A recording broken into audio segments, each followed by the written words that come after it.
Bonjour à toutes et à tous. Aujourd'hui, on se penche sur une décision politique assez majeure en France. Il s'agit du vote récent de l'Assemblée nationale qui vise à supprimer les zones à faibles émissions, les fameuses ZFE. Oui, bonjour.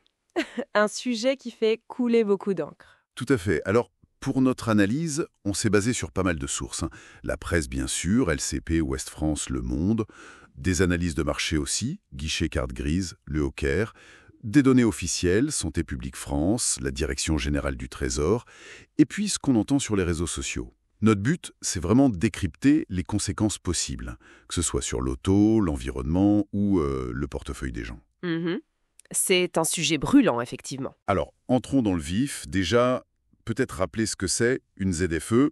En gros, ça a été mis en place progressivement depuis 2019.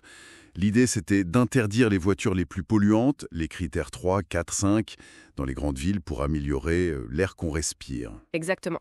Un enjeu de santé publique, parce que Santé publique France estime quand même que la pollution de l'air cause environ 40 000 décès prématurés par an. C'est pas rien. Non, c'est énorme. Mais voilà, le problème, c'est que ces zones ont très vite été critiquées pour leur impact social. Il y a eu une consultation du Cénal qui a montré une opposition vraiment massive, 86%. On reprochait surtout de pénaliser les ménages modestes, ceux qui n'ont pas les moyens de changer de voiture, quoi. Oui, j'ai vu passer ça. Sur X, anciennement Twitter, on a vu des témoignages assez forts, des gens qui parlaient d'une perte de valeur de leur vieille voiture équivalente à 2 à 5 fois le SMIC. C'est ça. C'est une somme énorme pour beaucoup de foyers. Et donc, c'est ce mécontentement généralisé qui a, semble-t-il, conduit au vote du 28 mai dernier. Résultat, 98 voix pour la suppression, 51 contre. Et ce qui est intéressant, c'est la coalition politique derrière. LR, RN, LFI et même certains députés de la majorité présidentielle. Oui, une alliance assez inattendue sur ce sujet. La députée LFI, Clémence Guettet, a une phrase qui résume bien une partie de l'idée. L'écologie ne doit pas se faire sur le dos des classes populaires. Mais de l'autre côté, le gouvernement et les écologistes, eux, parlent d'un recul environnemental majeur. Forcément. Et puis, il y a l'aspect financier qui est loin d'être négligeable. Une note du Trésor, de la Direction générale du Trésor, évoque un risque. Le risque de perdre des aides européennes, jusqu'à 9,4 milliards d'euros. C'est lié aux engagements environnementaux pris par la France. Ah oui, quand même. Ouais. 9,4 milliards. Oui. Et il ne faut pas oublier non plus que la France est déjà sous le coup d'une amende, une astreinte de 40 millions d'euros par an imposée par le Conseil d'État depuis 2021, parce qu'on ne respecte pas les normes de qualité de l'air. D'accord. Donc, on risque de perdre des aides si on supprime les ZFE, mais on paye déjà des amendes parce que l'air n'est pas assez pur. C'est un peu le serpent qui se mord la queue, non ? C'est exactement ça. Une situation assez paradoxale. Bon, et au-delà de ces aspects politiques et financiers, l'impact concret sur le marché automobile, c'est ça qui intéresse beaucoup de monde au quotidien. Alors là, oui, les effets pourraient être assez différents selon les types de véhicules. Prenons les voitures électriques neuves. Pour elles, les ZFE, c'était quand même un bon argument de vente. Si elles disparaissent, la demande pourrait peut-être un peu baisser et ça pourrait éventuellement tirer les prix vers le bas. Même si les aides, les subventions existent toujours, mais elles ont été réduites. D'accord. Et pour les voitures thermiques neuves, essence, diesel. Là, l'impact direct des ZFE était plus limité parce que la plupart sont critères 1 ou 2. Donc on s'attend plutôt à une certaine stabilité. Par contre, attention, il y a le malus écologique 2025 qui, lui, continue de se durcir. Ah oui, c'est vrai. Le seuil baisse à 113 grammes GKM de CO2 et le plafond, lui, peut monter jusqu'à 70 000 euros. Ça peut vraiment faire mal pour certains modèles. 70 000 euros, c'est plus que le prix de beaucoup de voitures. Le vrai chamboulement, alors ce serait plutôt sur le marché de l'occasion. C'est très probable, oui. C'est là que ça risque de bouger le plus.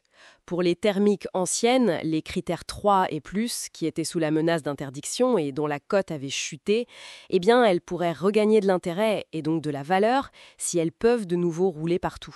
Logique. Et à l'inverse, pour les électriques d'occasion ? À l'inverse, oui, les électriques d'occasion pourraient voir leur prix un peu baisser si la demande globale se tasse, faute d'incitation forte via les ZFE.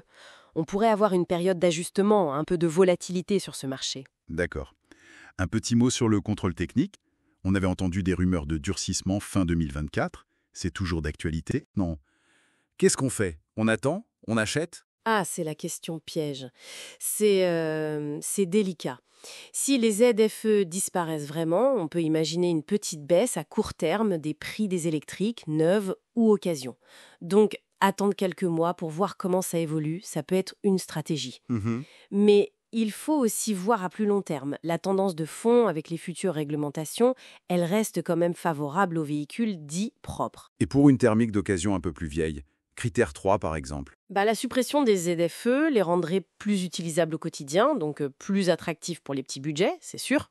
Mais il faut quand même penser aux coûts d'entretien, qui peuvent être plus élevés, et au fait qu'elles polluent plus, quoi. Exactement. Le débat reste vraiment entre cette idée de justice sociale, avec le coût moyen d'une voiture neuve qui est quand même pointé à 36 000 euros, Oui, c'est une somme. et d'un autre côté les impératifs environnementaux, et puis ce risque financier des 9,4 milliards d'aides européennes. Donc en résumé, si cette suppression des LFE se confirme, ça ouvre une vraie période d'incertitude pour le marché auto en France. Et ça repose surtout la question de fond. Comment on trouve le bon équilibre entre l'environnement, l'économie et le social? Tout à fait. Et ça nous laisse avec une question un peu ouverte pour la suite, non? Si cet outil-là, les ZFE, qui étaient quand même pensés pour améliorer la qualité de l'air, même s'il était très controversé, s'il disparaît, on le remplace par quoi?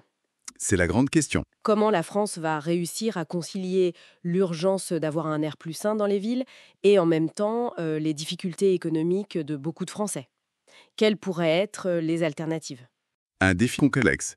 Assurément, on suivra ça de près. Merci pour cet éclairage. Merci à vous.